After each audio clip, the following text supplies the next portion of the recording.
Hi welcome back to my channel.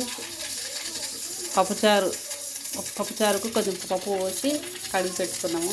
కొంచెం పప్పు కడిగి పెట్టుకుని అందులో కొంచెం పసుపు 2 మిరపకాయలు వేసి పప్పును ఇలా 2 విజిల్స్ వచ్చే వరకు ఉడికించుకోవాలి.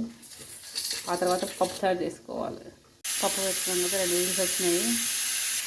ఇప్పుడు పప్పుచారుకు ఉల్లిగడ్డలు, ఆలు ముక్కలు, పచ్చిమిర్చి, టమాటా ముక్కలు, కరివేపాకు ఇవన్నీ కట్ చేసి పెట్టుకున్నాము. పప్పుచారులోకి చింతపండు నానబెట్టి పెట్టుకున్నాము. రసం పోయాలి, చింతపండు నానబెట్టుకున్నాము. ఇందులో ఇదే కాకుండా ఆనకాయ ముక్కలు, బుర్రకాయ ముక్కలు, ములక్కాడ ఇవన్నీ వేసుకోవచ్చు. నేను ప్రస్తుతానికి ఇవి వేస్తున్నాను. ఆలు, టమాటా, ఆలుగడ్డ, పచ్చిమిర్చి, కరివేపాకు ఇవి వేస్తున్నాను ప్రస్తుతానికి. పప్పు ఉడికింది కదా, ఇప్పుడు బాణలి పెట్టుకొని పోపు వేసుకోవాలి. ఫస్ట్ ఆయిల్ వేసుకోవాలి. బాణలి పెట్టి ఆయిల్ వేసాం కదా, ఇందులో పోపు గింజలు, కొంచెం అల్లం వెల్లుల్లి పేస్ట్, ఎండుమిర్చి, కట్ చేసుకున్నాం కదా ఉల్లిగడ్డలు, పచ్చిమిర్చి ఇవి కొంచెం మగ్గనివ్వాలి. కొంచెం వేగాక కొద్దిగా ఉప్పు వేసి తొందరగా మగ్గుతుంది. కొంచెం పసుపు వేసుకున్నాం కదా, కొంచెం మగ్గనివ్వాలి.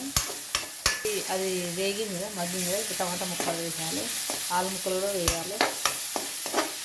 టమాటా ముక్కలు వేగుతున్నాయి కదా, ఇప్పుడు మూత పెట్టుకుంటే తొందరగా వేగుతాయి. చేయాలంటే చింతపండు నానబెట్టుకున్నాం కదా, అది మిక్సీలో వేసి గ్రైండర్ చేయాలి. కారం పొడి 1 స్పూన్, కొంచెం కొబ్బరి పొడి, కొంచెం ఉప్పు, కొద్దిగా కరివేపాకు, తగినంత ఉప్పు వేసుకున్నాం కదా. ఇప్పుడు కరివేపాకు, కొంచెం వెల్లుల్లి వేసాం కదా, ఇవన్నీ మిక్సీ పట్టాలి. ఎందుకంటే అన్నీ కలుస్తాయని చెప్పేసి మిక్సీ పట్టుకుంటున్నాము. ఒక్కొక్క వాటర్ వేసి మిక్సీ పట్టుకోవాలి. టమాటా ముక్కలు మంచి గోలినాయి కదా.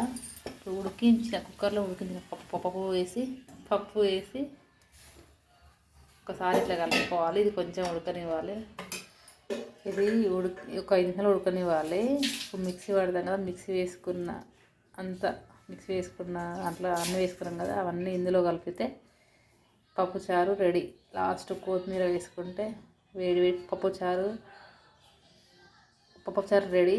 దాంతోపాటు వడియాలు అంచుకుంటే ఇంకా సూపర్.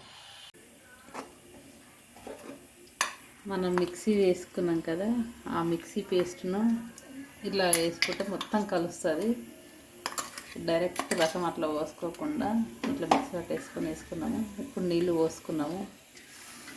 ఇదంతా ఇట్లా కలుపుకొని మిక్సీ పట్టుకున్న పేస్ట్ అంతా ఇట్లా కలిపేసుకొని ఒక గ్లాస్ వాటర్ పోసుకోవాలి. పోసుకుంటే చారంతా మొత్తం మిక్స్ అయిపోతుంది. అలా అయితే మొత్తం మిక్స్ కాదు, ఇలా మిక్స్ పట్టుకుంటే మిక్స్ అయిపోతుంది. కొంచెం ఒక 5-10 నిమిషాలు ఉడికిన తర్వాత కొత్తిమీర వేసుకుంటే పప్పుచారు రెడీ.